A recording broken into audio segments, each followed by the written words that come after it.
So this is going to be a little bit of a tutorial on how I play Grand Theft Auto Vice City.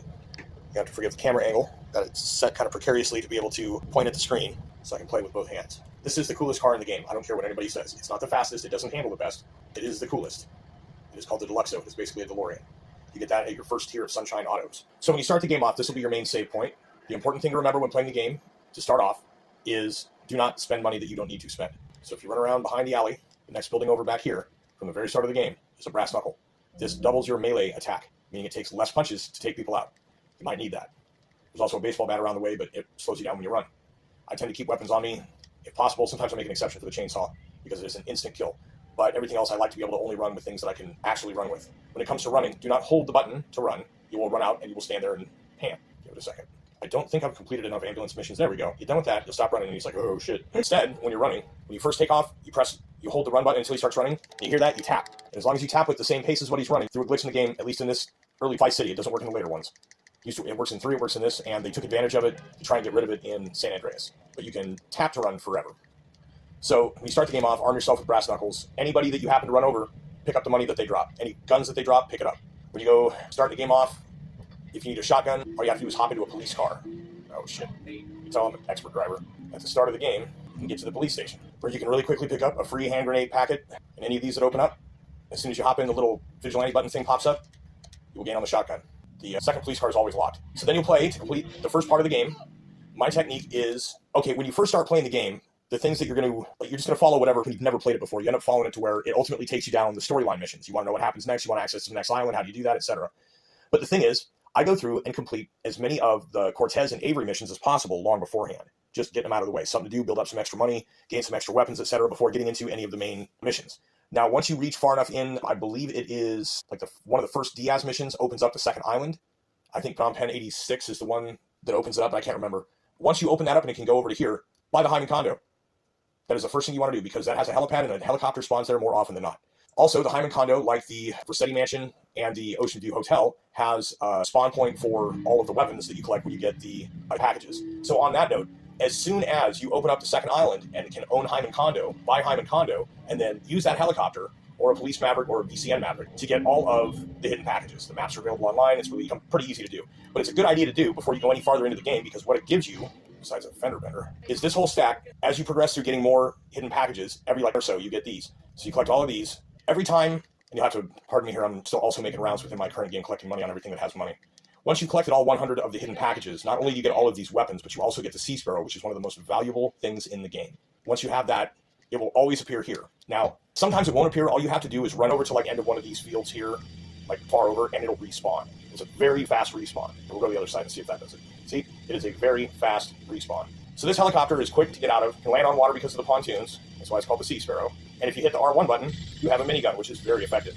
It auto-aims. This is really effective for a lot of missions you may need to use, especially before you have a chance to actually use the military helicopter, which is, I believe this one is the 80 or 90 packages prize, and the 100 packages prize is the military helicopter. The only safe way to get that is after a mission called where police uniform becomes available, that you wear the police uniform to walk into the military base, and then you can get the Apache helicopter, or the, they call it, and then you can use that to do Brown Thunder missions, which are the vigilante with the helicopter, which makes it a 25-minute ordeal to open that up. And as you can see, I have 150 on my, because I completed that. I have 100 on my health because I have not completed the fire or ambulance. One of them gives you 150 health, the other one makes you fireproof, or infinite stamina, or both. These are all part of the 100% completion of the game that I'm working toward. So, don't complete the Diaz missions and take over the Vercetti Mansion until I've cleared out every other mission available, including like Haitians and the Cubans.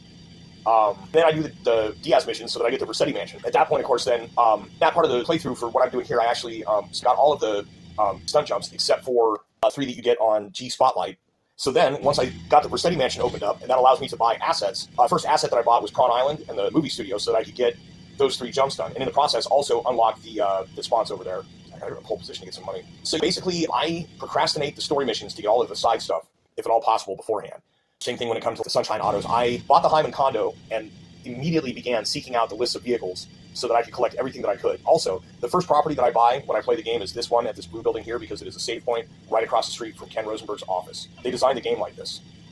So once you buy Hyman condo, I was incorrect in the short. You actually only get 3 garages that hold 2, but can actually hold 4. So you can hold 12 vehicles at Hyman condo. You can hold 1 vehicle here at the one over by the pole position here. Hang on. I gotta collect the money. Give me that. Okay. This save point at this pink building here has a garage which holds 1 vehicle. And then there's one way down here that I believe is called Standing Vice Point. that also has a garage, and then El Swanko Casa also has a garage. So that gives you, 3 spots on this island, the one down at the pink building, this one in Vice Point that I'm coming up at, plus El Swanko Casa, this one right here. So this is Colonel Cortez's house, and Mercedes' apartment is what this is. When you beat the game, the military helicopter and the tank will be parked here. So you can pick up the Hunter helicopter here after you beat the game. So anyways, you got this building here has this garage you can use with your save point, and then you got another one called El Swanko Casa over here that is just honestly bigger than Cortez's place house. This is the biggest house that isn't the Starfish Island mansion. And this one has a garage as well, as you can see right down there. So you've got 3 parking spots on this island. You've got 12 parking spots using the glitch on Hyman Condo, and then you've got a 2-car garage that can also hold 4 once you have the Vercetti mansion under your full control. So that's 3, 7, and so that's 19, and it's only 16 vehicles. So you can, in theory, put them all here. Now, I didn't actually do that. I stored a fire truck because I was tired of not finding fire trucks, and I didn't have room for other stuff. And a couple of them I actually left out. In this case, I had to locate a Landstalker, which took a minute, and I had to locate a Virgo, which I ended up doing about 20 different car swaps where I cruise around in one vehicle until I get another vehicle to spawn. And then when that vehicle spawns, I hop out and grab one. And so ultimately, a Greenwood led me around to, I don't know if it was a Ballista Compact, and then the Ballista Compact, after the Greenwood, I went up into the parking garage, and I found the Virgo. So otherwise, everything was stored either in Hyman Condo. I had a couple stored in the ones over in the mainland, or in the beginning part, over the Ocean Beach. Everything else was here at the Hyman Condo. So Hyman Condo becomes, or should become if you're smart, your home base on the second island. This one is the best one to go to. Starfish Island is centrally located, but it's not always the most convenient. It just depends on where your missions are. This save point is just up the street from, for example, the Love Fist missions. But this building, I can't even go all the way down the land because there really isn't room. But down here is your save point, and then the building access to get up is that doorway, and it takes you up to the top. But once you're up here, and you own your apartment here, as you can see, all of those same rewards are deposited here. Now, another tip is when you're at your save point, and you've collected all of this weapons and everything, make sure you collect them before you save. For some reason, my PS2's clock thinks it is about 5 days in the future. What you do is you go collect all of those weapons, and then you save your game, and then you come back out, and immediately those will respawn, go collect all of those weapons. And if you're getting ready to be done for the day, you can do that a couple of times, even though in this case it takes for frickin' ever. But you can do this a couple of times, and then every time, this is how I have thousands of rounds of ammo. And then I make sure that I save before and after every mission, so that if I screw up and I don't want to have to go back and collect all this stuff and waste money on getting armor and weapons and spend time, all I have to do is just reload the last load and then start again from the mission I was meaning to do. But you got to remember to save often to do that. That's why having all the save points matters too. You've got all of these different places on your screen here. All of these little pink things are save points that you can acquire, and that means that everywhere that there's missions, there's places you can be saving your game. And as long as you've completed everything, your armor's full, your health is full, you run around gathering money or doing whatever, and you park a car that you want to keep in the garage, and you just grab your weapons and save your game, and you come out and grab your weapons and keep going. So I've got 1,100 rounds of Magnum. I've got 300 plus rounds of shotgun, 1,222 rounds of SMG, 1,298 rounds of rifle, 155 of rockets. And this is because I made the mistake of getting into the chain gun for the alloy wheels of steel, or whatever, the one after that, the chaos meter one. And it was a mistake. I ended up using the C. It was rocket launchers, blowing up buildings, or I think I used the Hunter helicopter to just shoot off rockets until the meter filled up. But anyway, so now I'm still growing up on how many of these I have.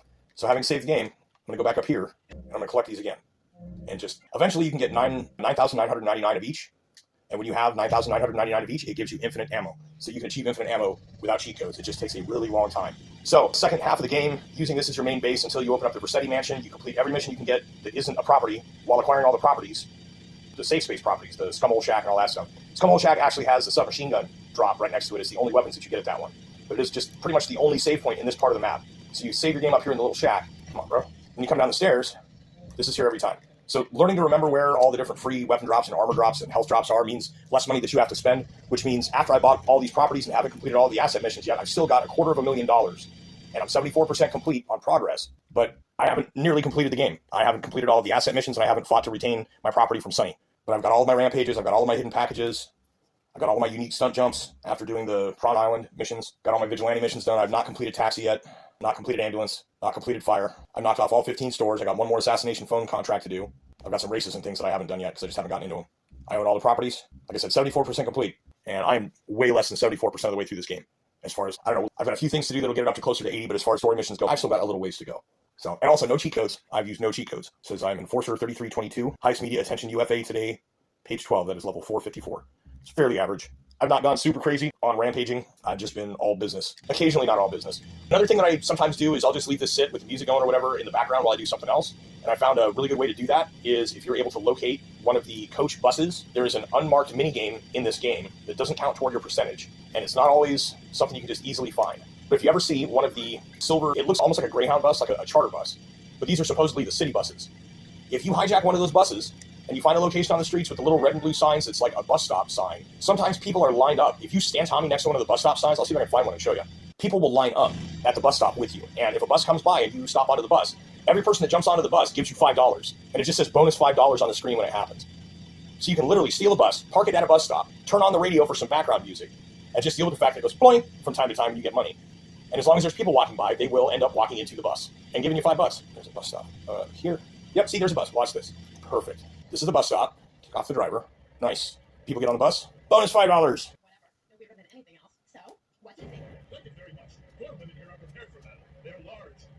Easy money. Now, there is one other way to make money if you need it, and that is to knock off the downtown parking meters. 2 reasons I have the music down. 1, same as all the streamers, I'm not trying to get a copyright. Number 2, this is an old funky scratch disc, and it sometimes has issues loading things, and sometimes I get errors, and it's even worse when the radio's running. So if I turn the radio off, if I turn the music down, there's a lot less access issues and a lot less glitches and slowdowns. So right out in front of the VHA financial building are these little parking meters right here.